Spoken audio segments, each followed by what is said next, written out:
Shalom umat yang dikasihi Tuhan, damai sejahtera Allah penuhi hati kita semua. Menerima kasih karunia dan kebenaran dari Allah. Firman Tuhan hari ini diambil dari Yohanes 1 ayat 17. Demikian firman Tuhan. Sebab hukum Taurat diberikan oleh Musa, tetapi kasih karunia dan kebenaran datang oleh Yesus Kristus.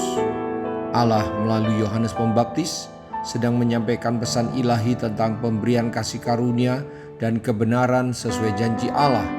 Dakwaan hukum dosa kepada manusia ditebus, diselesaikan melalui pribadi Tuhan Yesus. Saat manusia menerima Yesus sebagai Tuhan dan Juru Selamatnya, maka ia mendapat kasih karunia dan janji keselamatan sesuai kebenaran Allah. Kasih karunia artinya pemberian yang begitu besar, begitu kaya, begitu tak ternilai atas dasar inisiatif Allah. Kebenaran adalah hal atau kenyataan yang sesuai dengan apa yang Allah janjikan sesuai dengan kitab suci, yaitu kebenaran tentang penebusan dosa manusia melalui Tuhan Yesus Kristus.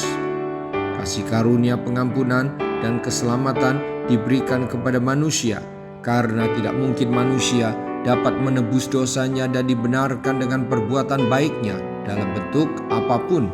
Kasih karunia dan kebenaran bisa terjadi hanya karena iman kepada Yesus Kristus, bukan kepada aturan agama atau hukum Taurat.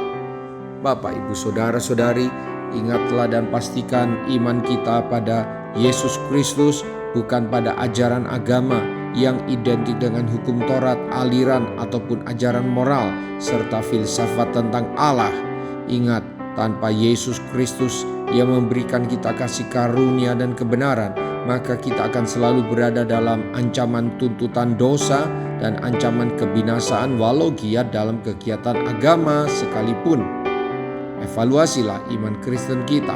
Pastikan kita sudah menerima Yesus sebagai Tuhan dan Juru Selamat serta menghidupi perintah-perintahnya. Mari kita berdoa. Tuhan Yesus, saya membuka hati saya sebagai tempat Engkau bertahta menjadi Tuhan saya. Engkau menjadi pribadi yang utama dalam hidup saya, penguasa tunggal dalam hidup saya. Terima kasih buat pengampunan yang Engkau berikan dan keselamatan yang Engkau berikan. Saya bersyukur di dalam Engkau saya menerima semua yang baik dari Allah, kasih sayang Allah dan rencana baik dalam hidup saya.